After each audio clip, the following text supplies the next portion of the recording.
everyone. Welcome to KeeperLive on eCommerce Security ahead of the busiest time of the year, holiday shopping season. I'm your host today, Dan Nemeth, Keeper's VP of Marketing, and I'd like to welcome our special guest, Marnie Wilking. Marnie is a CISO advisor and speaker. Currently, she is an advisory board member for the Cybercrime Support Network and also the Global Head of Security and Technology Risk Management at Wayfair. Welcome to KeeperLive, Marnie. We're really glad to have you. Thanks for having me, Dan. I'm really excited to be here.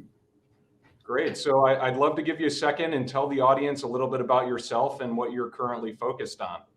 Sure. So I've been in cybersecurity for my entire career. I spent a lot of years in financial services, a few years in healthcare technology, and now the last few years in retail, where we've been, as a security team, supporting record growth during a pandemic and a transformation to the cloud. So there's obviously always plenty to do.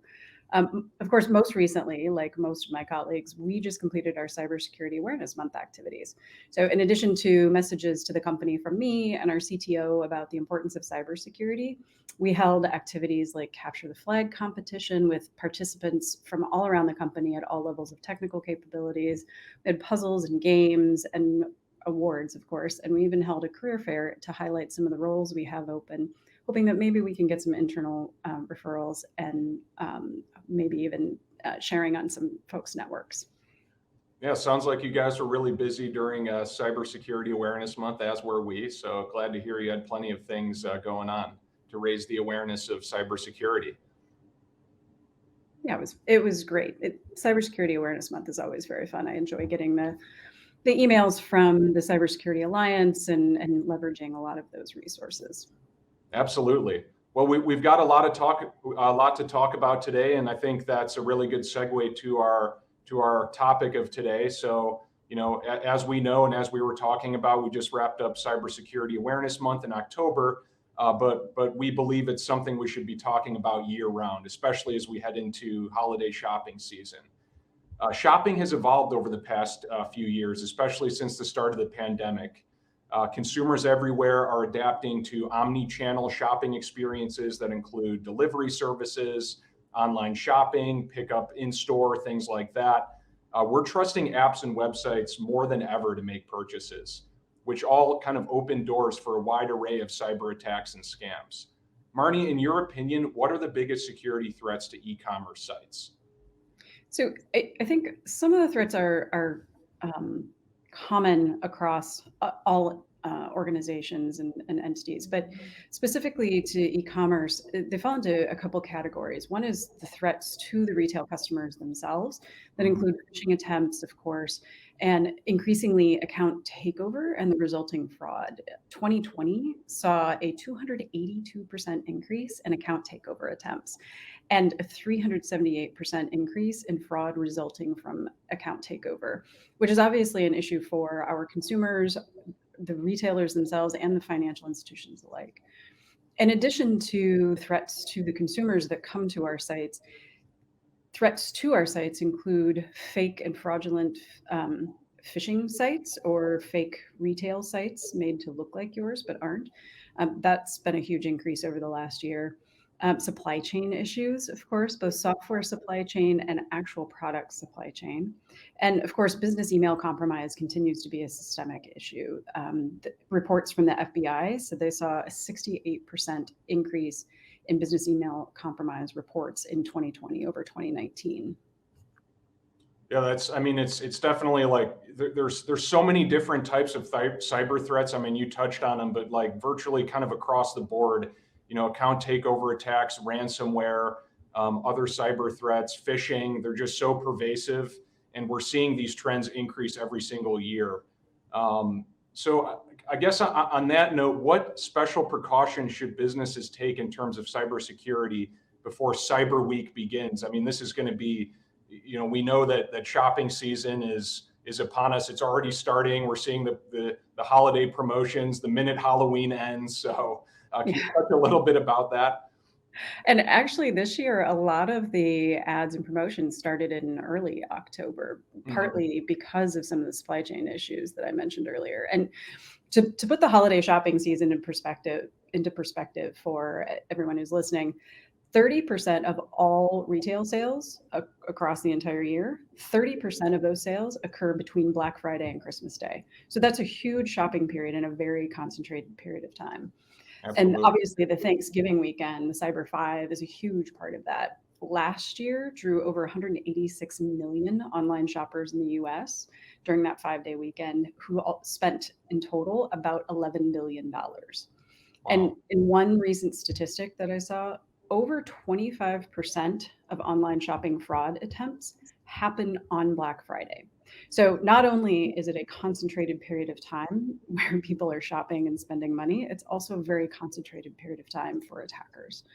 I think one of the most important things that businesses can do is to train their employees to recognize social engineering, recognize phishing emails, to remind them that the CEO is never going to ask them to pay for something with gift cards, right? The return on investment in training and awareness is immeasurable when you realize that one of your employees didn't click on a link or didn't open an attachment or try to wire funds. Right? So I think really that training and awareness is one of the most important things. There are a lot of great resources out there. I know there are a lot of small and mid-sized businesses who maybe don't have a fully staffed training and awareness team, but the Small Business Administration has a section on their website dedicated to security and providing tips and resources to share with your employees. The National Cybersecurity Alliance, which I referenced earlier, that supports the Cybersecurity Awareness Month, but they have things for all year long. They have resources both for security and privacy professionals, but also for individual consumers, including parents. There are a lot of resources for parents and how to teach their kids to stay safe online, and businesses alike. So they can be found at staysafeonline.org, in case you weren't aware. And then there's fightcybercrime.org, which was created by the Cybercrime Support Network, which has resources both for individuals and businesses to both help secure themselves, as well as providing support for individuals and businesses who have been victims of cybercrime. Yeah, I think that's great. And that's so important, like the resources for the victims as well. I also have to plug our own cyber threat resources center that we've been building out, keeper.io/cyber threats as well. You can learn a ton about the most common attacks, how to stay protected. We have a ton of guides. Password management and password security is obviously crucial. We know that over 80% of data breaches are due to weak passwords. And they're ever growing on the dark web. So in addition to all the resources you mentioned, Marnie, which I think are great, I would also recommend people check out our threat center as well to really educate themselves to protect their own kind of personal self as well as their family, their businesses, just to ensure maximum protection. I think it was really interesting, Marnie, you touched on kind of the high concentration of attacks happening throughout the year, this time of year. But outside of the holiday season, are there other times of the year that retailers should be kind of reevaluating their cybersecurity protocols so they're not kind of playing catch up, later in the year? Yeah, of course. I mean, looking back at some of the statistics around victims of cybercrime, 60% of small and medium-sized businesses that are hit with a cybersecurity incident like ransomware or a data breach will go out of business in 6 months. And we know that attackers are not just targeting small and medium-sized businesses. This applies to large businesses. And while there's a heavy concentration during that holiday period, that's not the only time that attackers are trying to get into our systems and breach our customers. So while the holiday season can be really stressful and full of scams, businesses should always be on the lookout for cyber threats and have a process in place to reevaluate and do periodic threat assessments on their systems. Business changes over time, business processes change over time. So it's really important for businesses, for security teams and the business itself, to take a look at what those business processes are and do an evaluation. And just basics, like have an overarching policy that includes the basics like identity and access management, password policies, network security, your bring your own device approach. Train your employees on how to watch out for phishing and other scams, know what's on your network, and keep your devices patched. And for a lot of companies, they aren't necessarily managing their own network, they're outsourcing that piece of it. So make sure that you ask for an overview periodically and ask them what their patching processes and policies are. Make regular backups of your key data and systems and keep them in an offline location and not on your regular network. And always, always, always have antivirus software and keep it up to date. I would also point out that, I'm aware that there are a lot of retailers, large and small, that have shifted to the cloud in the last year. Yeah. And in fact, I know of at least one retailer that had zero online presence prior to the start of COVID. And within just a couple months had stood up an entire e-commerce shopping experience for their customers because they had to. Yeah. So when we talk about the cloud, it often includes both platform as a service providers like AWS and Google, but also software as a service platforms like payroll or human resources management, or even hosting platforms and websites and for like small online shops. In either case, there are a lot of misperceptions about the cloud and what is provided, and those perceptions are often at odds, right? I'm sure you hear this too. I frequently hear both, the cloud is not secure at all, and then I hear, oh, the cloud does all the security for you. And clearly both of those things are not true, right? They can't be true at the same time.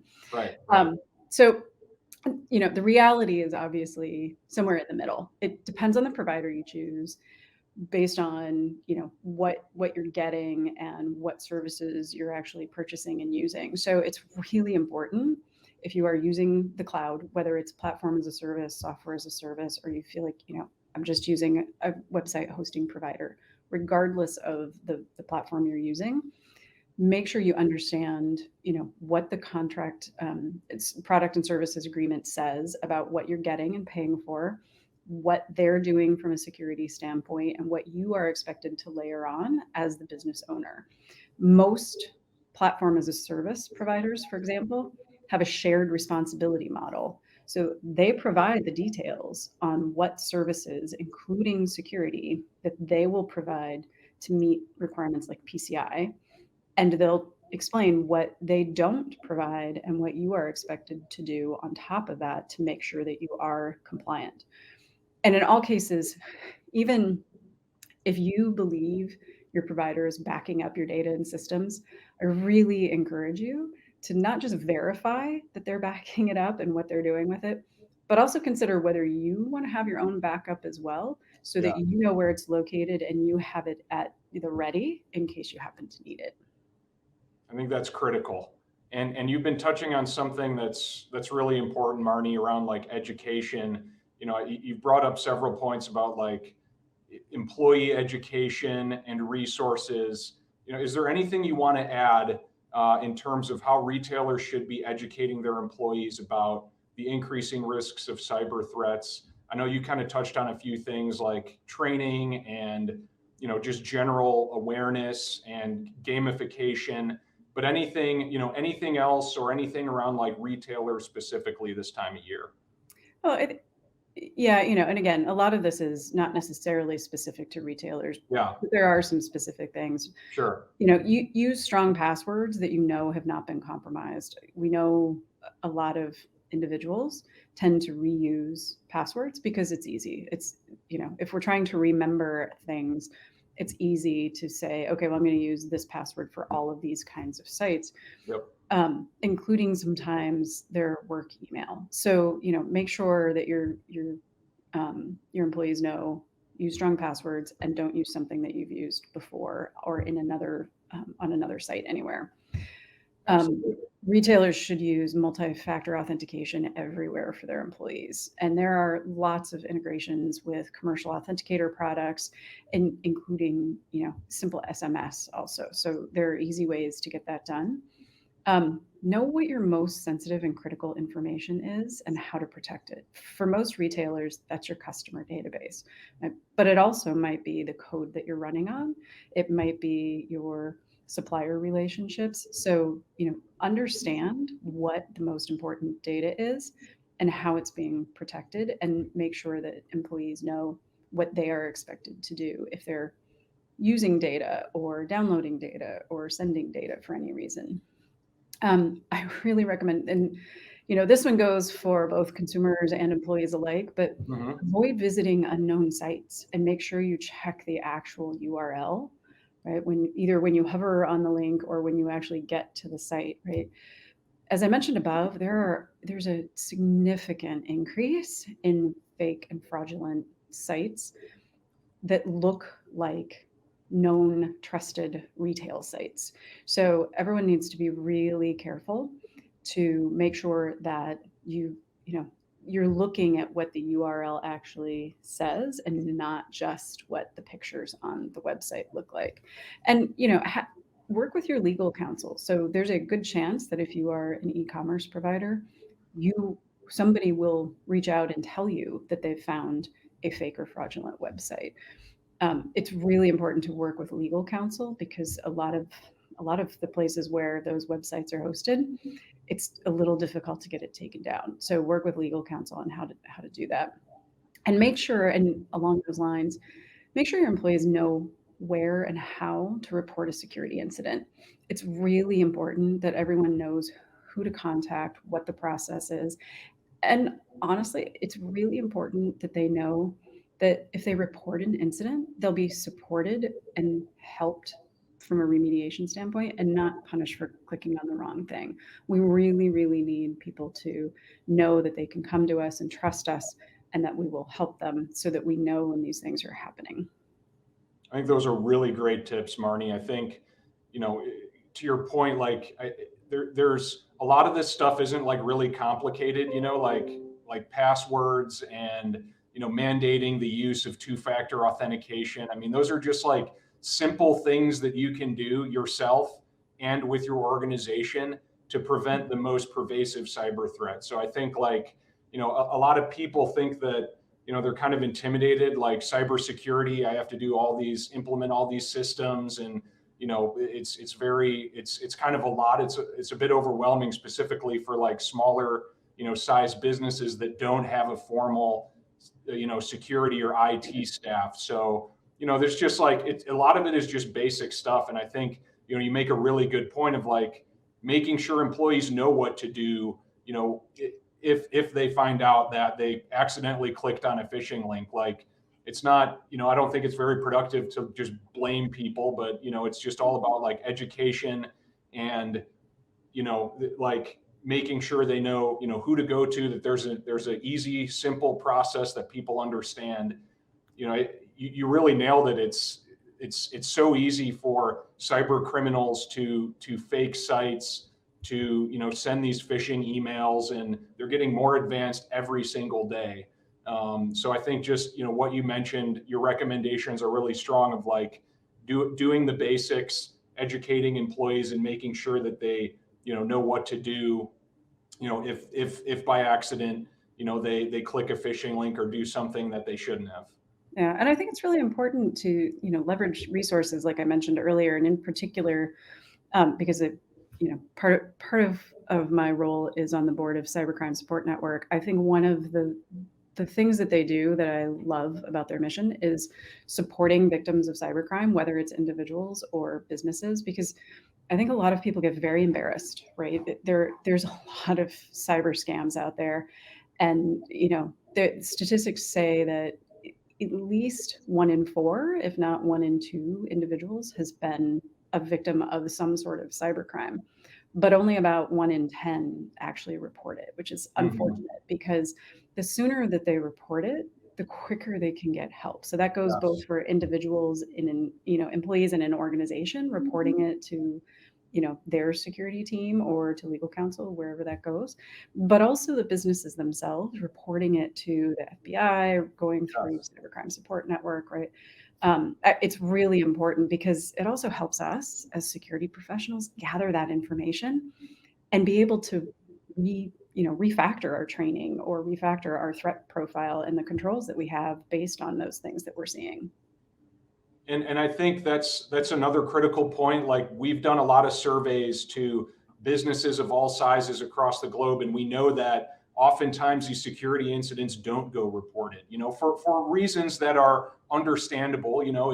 it is embarrassing sometimes, like, you know, and IT staffs are oftentimes like under budgeted and under resourced. So, you know, it's understandable. But I think to your point, like a lot of times, you know, you look at the stats and they're horrifying, and that's just the numbers that are reported. So I think you make a great recommendation of, like, you know, contacting the support that you need after you've been attacked. We do have a question from the audience. In your opinion, I think this is a great question for you, Marnie. How often should a company evaluate their security policy? I think that is a great question. And I think, generally speaking, most companies will have a policy that says we will evaluate our policy, you know, the policy on policies, right? It says we'll reevaluate our policies at least annually. Definitely at least annually. I think, you know, there's a difference between evaluating and updating the policy, which should be that super high level, you know, this is how we think about security and what we will do as a company. But when evaluating the actual controls and expectations, I really, you know, again, at least once a year, it's really important, though, to meet with your business stakeholders on a regular basis. So I would recommend at least quarterly.